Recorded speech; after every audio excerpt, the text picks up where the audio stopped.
Is it time to manage your time management? At what point do your scales start to tip beyond your comfort zone with the amount of activities you have? And how do you keep your life in check? You're not a bad parent if you limit the number of activities per person to one or two activities per week. In fact, a less stressed out parent is better equipped for the role than one who is always frayed at the edges. How do I know? Because I've been there, I've done it, it doesn't work too well. That's when I decided to establish reasonable boundaries, not just for my own sake, but for the sake of all of those around me. Keep in mind that with every activity that you plan, there's going to be additional time commitments.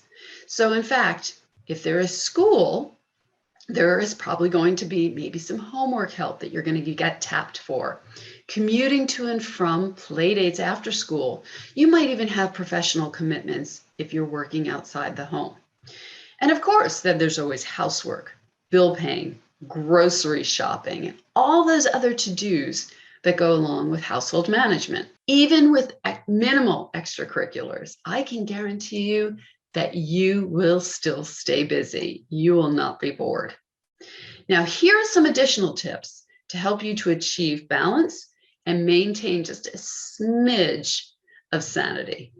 Seek carpool mates and work out maybe a schedule where you can trade off each day or each week that fits everybody's schedule. Hire a house cleaner if your budget supports it.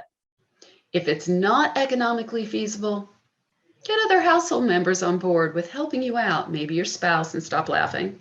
Encourage your kids to chip in with age-appropriate activities. You know, chores are not unfair. They're actually opportunities to build skills and to promote responsibility while relieving you from one or more time gobblers or energy zappers. The sooner you all finish your tasks, the sooner you'll be able to run them to a friend's house, see a movie, grab a pizza, watch a favorite TV show together. Another tip is use waiting rooms or the carpool lines to knock out a few bills. Maybe return some phone calls, return some emails. If commuting to a grocery store is just not going to fit into the limited amount of time that you have, order from an online grocery delivery service. If you have the resources, the financial resources, hire a babysitter, especially if you need a few quiet moments to just escape. Go to an outdoor location or a quiet place in your house just to mellow out for a little bit when life begins to feel too big. A few minutes outside in fresh air will give your brain, your body, the recharge that it needs. It may seem like a time waster, it may seem like a money waste, but you know what? With your resource cup refilled, you will be more relaxed, you will be more productive, you will be more ready to face others. Well, here are a few tips for, say, if you're an extrovert.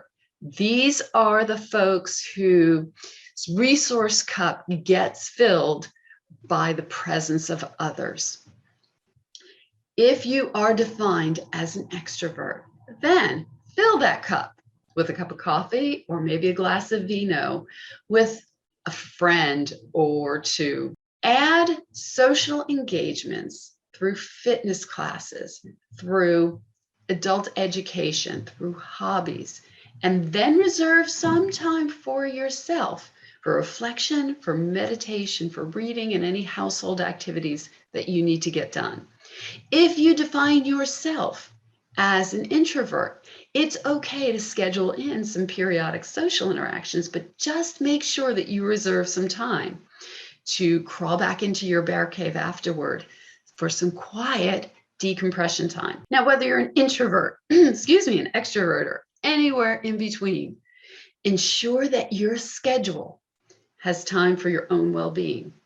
If it doesn't, take a look at it again. Is there anything that maybe you can cut? Just one activity. If you can maybe cut that out, you can fill that with some replenishment until you actually can find your balance again. Learn to manage your time instead of your time managing you. It'll definitely pay off in lucrative dividends.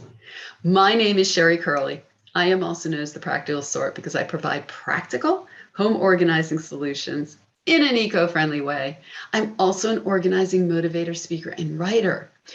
And if you need any additional tips about time management, organizing, improving your well-being, please visit my website, thepracticalsort.com. You can find lots of useful information under the blogs tab. And I hope that you have a wonderfully practical day.